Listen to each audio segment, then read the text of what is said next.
Bebeng, bumili ka muna ng patis, kinaaling pasing. Ako na naman. Lagi na lang ako. Parang linyahan ko yan.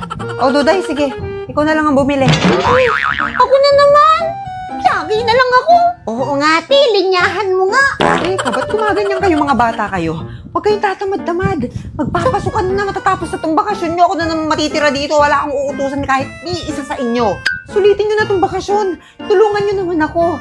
Ni kaunting utos lang nahihirapan kayong gawin. Naiiyak na. Ako na lang sa buhay ko. Sorry, Nay. Sobrang OA.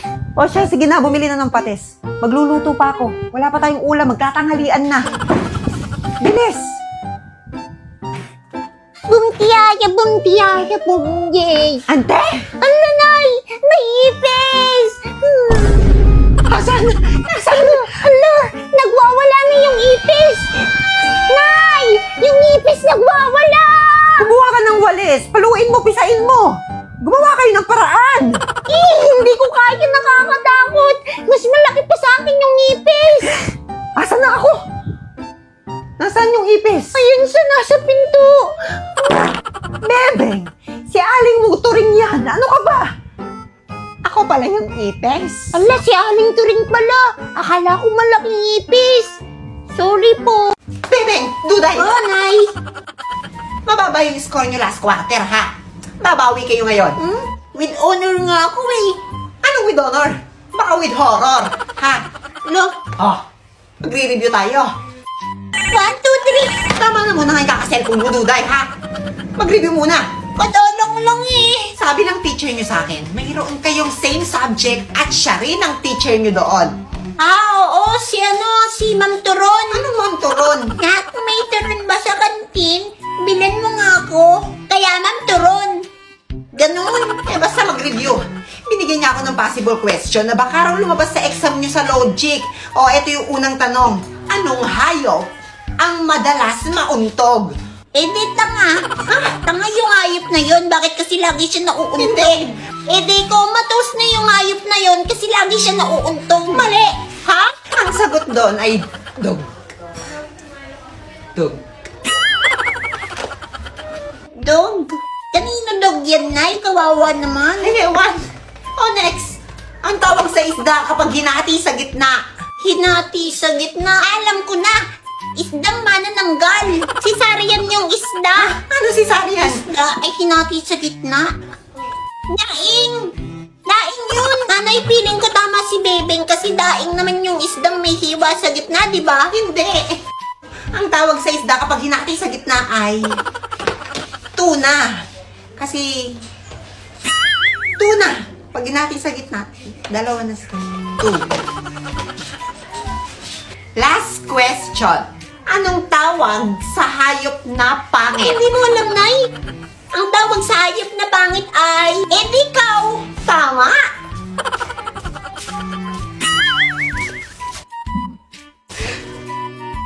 Inay, dahil hindi ka na nag-EML, may regalo ako sa'yo. Tadaan! Bagong aso! Ganda! Salamat, nak! Ano kaya magandang pangalan dyan, Nay? Popol. Nag-EML ka talaga, Nay, o hindi? Hindi na nga ako nag-EML, promise. Anong Tagalog sa ship? Kupa, ano pa? Tupa yun. Kala ko ba hindi ka na nag-EML? Anong sahog sa ulam natin na lapu-lapu? Unahin mo yung Endless Battle. Sunod, Blade of the Spear. Huwag mong kakalimutan yung War Axe at saka yung Warrior Boots, ha?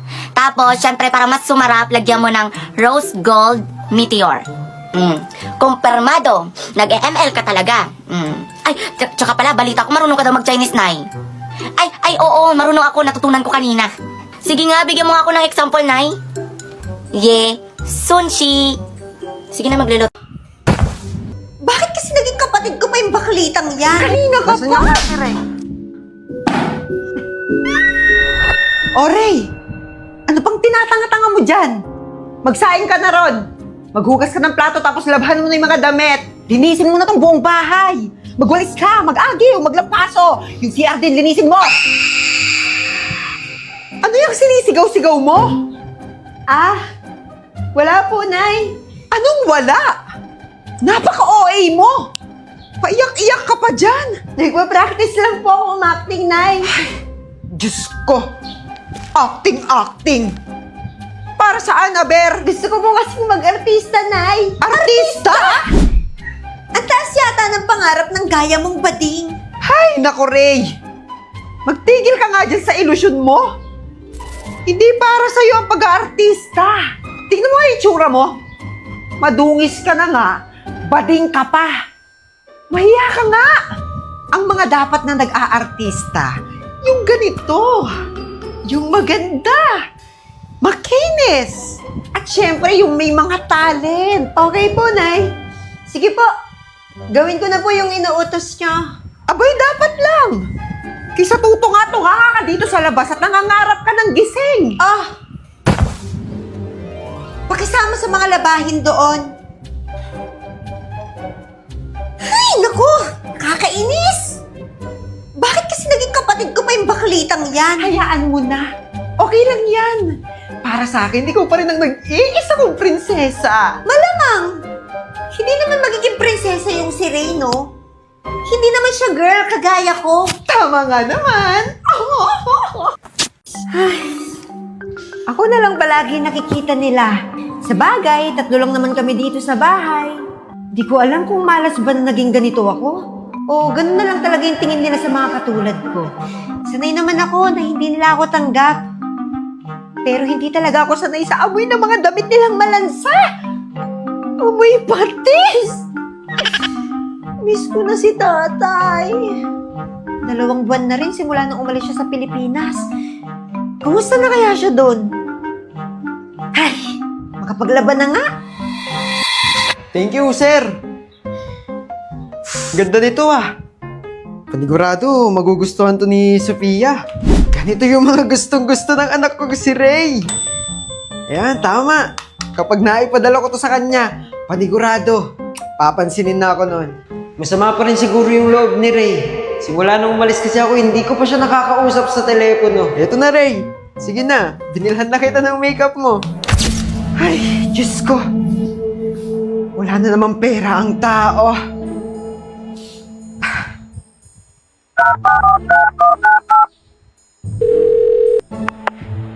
Oh, Lakay! Lakay, napatawag ka. Magpadala ka na ng pera. Wala na kaming bigas dito. Kailangan ko pang magbayad ng kuryente at saka ng tubig. Tapos yung utang kina Esther, mahaba-haba na rin yun. Wala na bang natira dun sa ipinadala ko nung nakaraang buwan? Akala ko ba't nabayaran mo na yung mga utang natin dyan? Lakay! Natanggap ko na yung pinadala mong pera. Pinadala ko na halos yung sahod ko dyan. Gamitin mo na maayos yung pera. Oo naman. Makakaasa ka. Oo, sige. Patayin ko na. May trabaho pa ako. Paldo! Ay! Ngayon makakapagsugal na ako ng matindi. Dami-daming pera.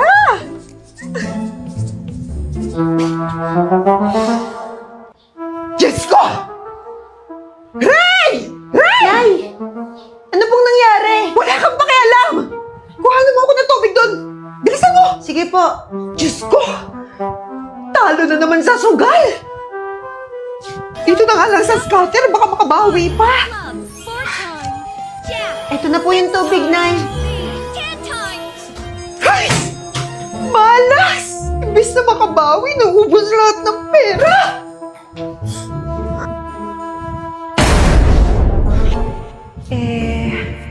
Yung pinadala mo kasi nung nakaraan, ipinampagawa ko muna ng kusina natin. Aba, mabuti kung ganun.